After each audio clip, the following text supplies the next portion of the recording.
I'm joined today by Reverend Diane Pennington and Reverend Dr. Jackquie Linden-Schade, who are the leaders of the Retreat House Common Ground Offering, which is our interfaith group that basically honors the core value, one of the core values of Retreat House, which is cross-pollination.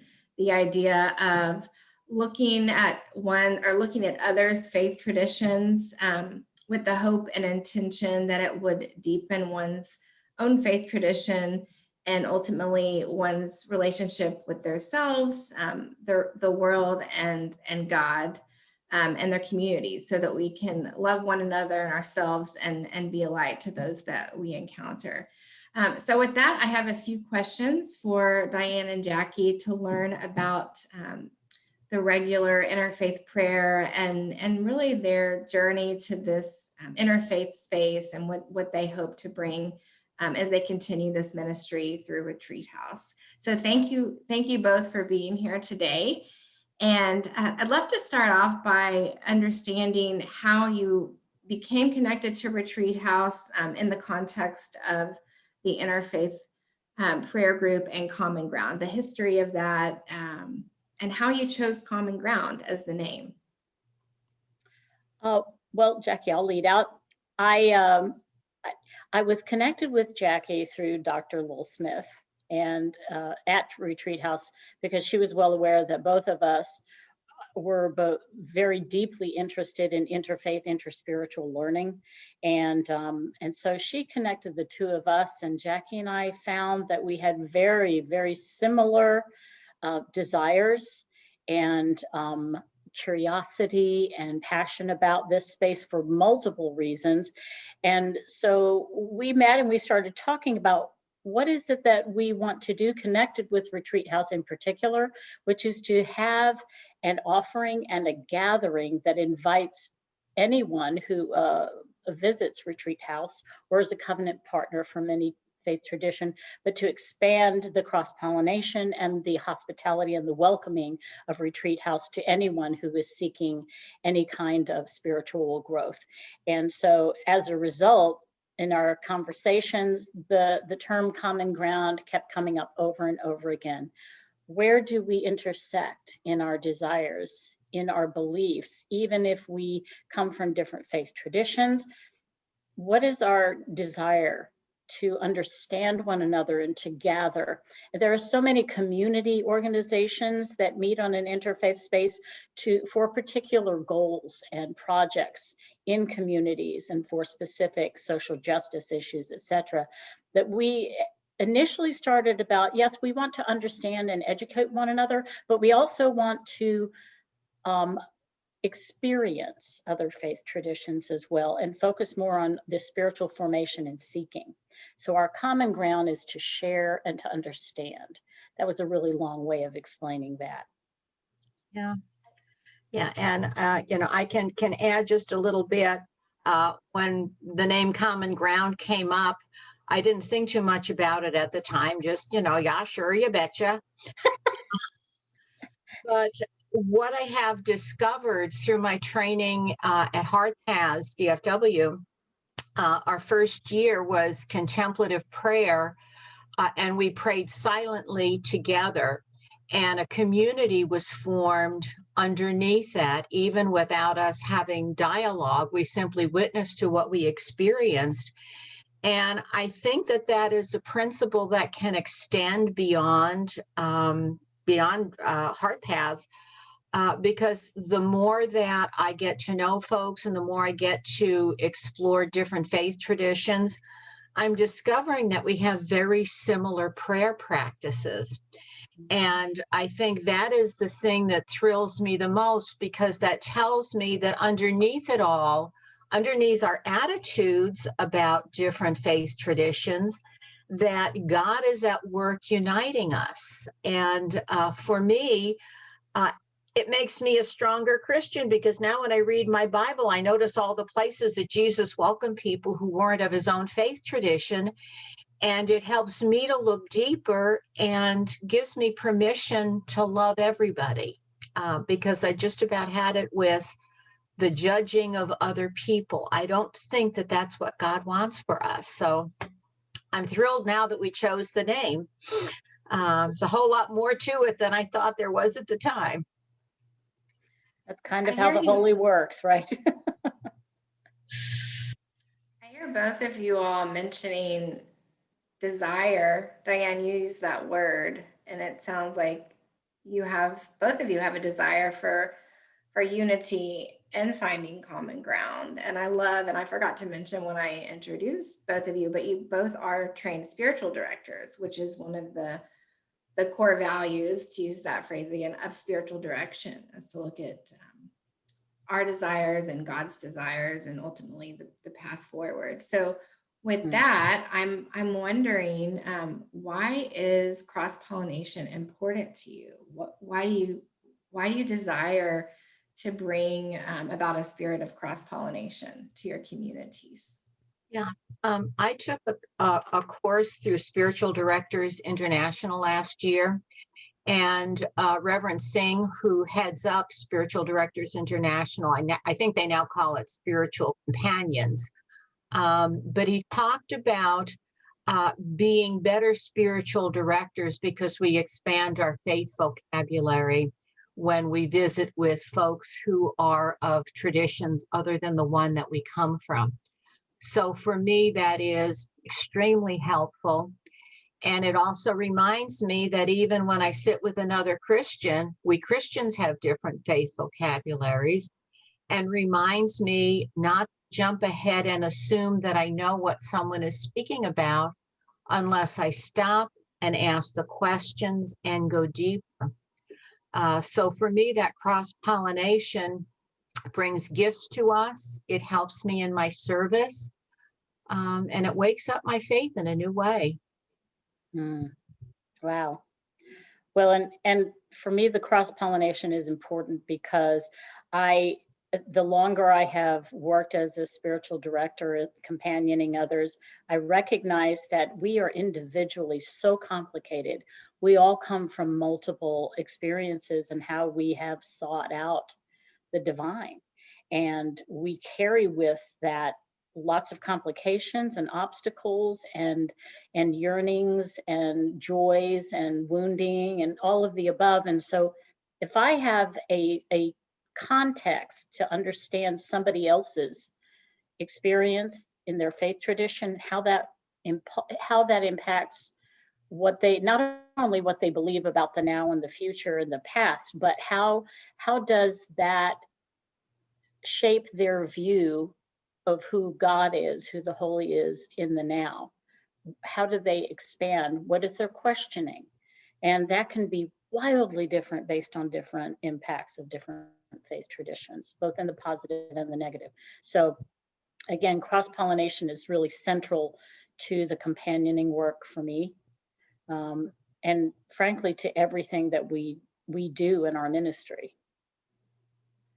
I hear you both really speaking about hospitality. I mean, that to me, and I am a trained spiritual director, that just creating a space where someone feels comfortable. And that may mean using different language and not forcing our own ideas and the way we speak onto someone else, and trusting that God's going to be God and bring about what needs to be brought about. So I'm tying that into the actual interfaith prayer offering that we have weekly on Thursdays right now. And I know there may be plans to expand regular offerings centered around this idea of cross-pollination, common ground, interfaith. So right now, and I have the benefit of attending these on a regular basis and do feel very welcomed. What would you like to say to someone who hasn't attended interfaith prayer? And maybe even something in the future, what can someone expect, whether it's virtual or in person? Well, wow, that's a moving target right now, because we're in a visioning process in the next few weeks to kind of determine the future and what it looks like. But the short answer is, any presumptions or preconceived ideas about what you think interfaith prayer is, I would leave that outside the door. and come in and know that the space that we seek to create, whether we meet in person or virtually, is one of welcome, but also of removing fear, not to challenge, but to experience and understand in a visceral way what others experience. And when we do that, we automatically move ourselves spiritually.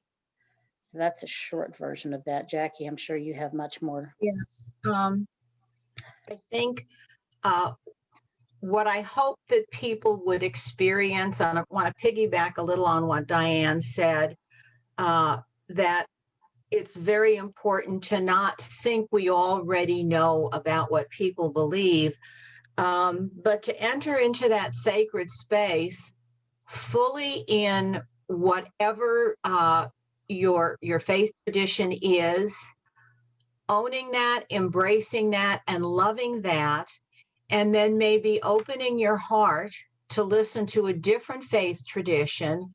And instead of looking for what you disagree with, to start noticing all of the places where you have agreement. Because every time I come to a place of agreement, it makes my own faith tradition stronger.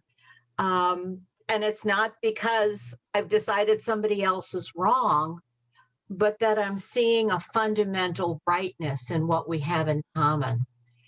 I think our world would be a better place if instead of looking for what's wrong, we started looking for what's right in other people.